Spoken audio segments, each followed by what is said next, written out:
جامع مسجد غوثیہ Frankfurt میں پیغام پاکستان کے نام سے ایک نشست کا اہتمام کیا گیا، جس میں سید صداقت اور ہیڈ آف چانسری شعیب منصور نے خصوصی شرکت کی۔ اسی پر دیکھیے اصغر مرزا کی رپورٹ۔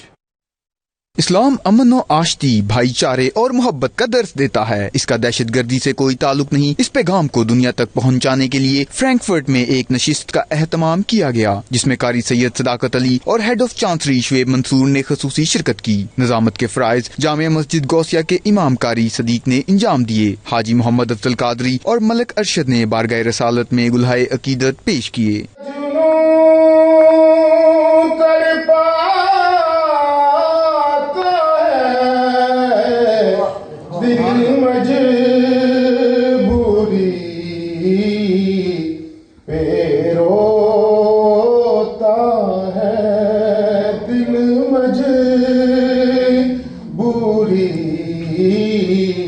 ہیڈ آف چانسری شعیب منصور نے شرکا سے خطاب کرتے ہوئے کہا، اسلام وہی ہے جس کی تعلیمات سرکار دو عالم صلی اللہ علیہ وآلہ وسلم نے دی ہیں۔ دہشت گردی کو اسلام یا کسی بھی مذہب سے جوڑنا انتہائی نامناسب ہے۔ نہ صرف مذہبی امور بلکہ اپنے ملک کی خاطر ہر وہ کام کر رہے ہیں جس سے ملک کا نام روشن ہو سکتا ہے۔ قاری سید صداقت علی نے اپنی خوبصورت آواز میں تلاوت فرما کر حاضرین کے ایمان کو جلا بخشی۔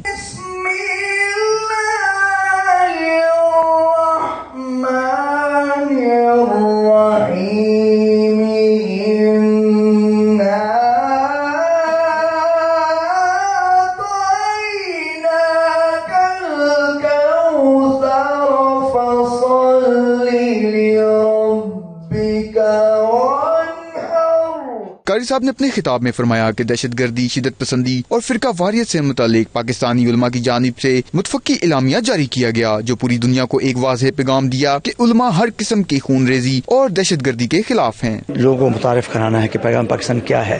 یہ اصل میں ایک فتویٰ ہے جس میں دہشت گردی کے حوالے سے تمام علماء نے مل کر اس کو تیار کیا ہے کہ دہشت گردی جو ہے وہ اس کی اسلام میں کوئی گنجائش نہیں ہے، یہ لعنت ہے اور اس کا جو ہے وہ مداوع ہونا چاہیے، اور جو شخص بھی ایسا عمل کرتا ہے اس کا وہ دار اسلام سے خارج ہے، اس کا اسلام سے کوئی تعلق نہیں ہے۔ پیغام پاکستان صرف آج کے لیے نہیں، ہمیشہ کے لیے ہے، جس کا مسودے میں یہ بات کلیئر لکھی جا چکی ہے کہ پاکستان اسلامی ملک ہے اور اس کے تمام قوانین اسلام، قانون اسلام اور قرآن پاک کی روشنی میں مروج پاتے ہیں۔ میں قاری صداقت حسین صاحب کا بہت شکریہ ادا کروں گا کہ وہ فرینکفرٹ میں تشریف لائے اتنی مصروفیات کی وجہ سے، کیونکہ اس اتنے جدید دور میں کسی کے پاس اتنا ٹائم نہیں ہے۔ قاری سید صداقت علی نے وزیر اعظم عمران خان کے اقوام متحدہ میں تاریخی خطاب کو سراہا۔ آخر میں انہوں نے فتوے کی کتابیں مقامی لوگوں کو پیش کی۔ اختتام پر ملک پاکستان کی سلامتی اور کشمیر کے مسلمانوں کی آزادی کے لیے خصوصی دعا کی گئی۔